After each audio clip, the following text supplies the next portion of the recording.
In today's video, I'm going to teach you how to convert SVG to shape in PowerPoint. If you work with icons, logos, or illustrations, SVG files are fantastic because they're vector-based and stay crisp at any size. But to truly customize them inside PowerPoint, like changing individual colors or applying effects to specific parts, you'll want to convert the SVG into native PowerPoint shapes. Here's how to do that clearly and reliably. Start by opening your PowerPoint presentation and heading to the slide where you want the graphic. To bring in your SVG, go to the Insert tab on the ribbon, choose Pictures, then select this device.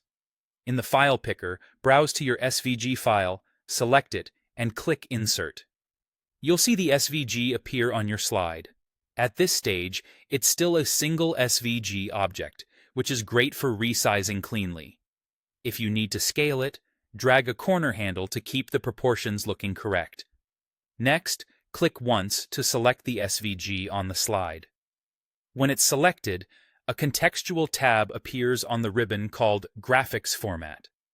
This tab only shows up when a graphic like an SVG is selected, so if you don't see it, make sure the SVG is actively selected with a bounding box around it.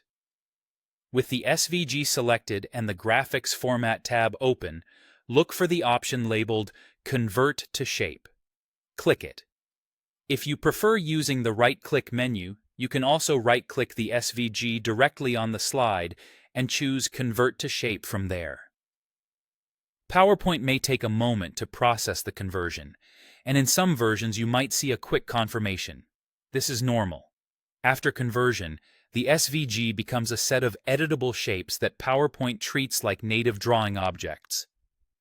Often, they're grouped together so the overall graphic stays intact while still being editable. From here, the benefit is that you can work with the artwork much more flexibly. Because it's now made of shapes, resizing remains crisp, and you can adjust properties like fill, outline, effects, and alignment with the same tools you already use on other PowerPoint objects. This is especially helpful for matching a brand color palette or applying consistent styling across a presentation.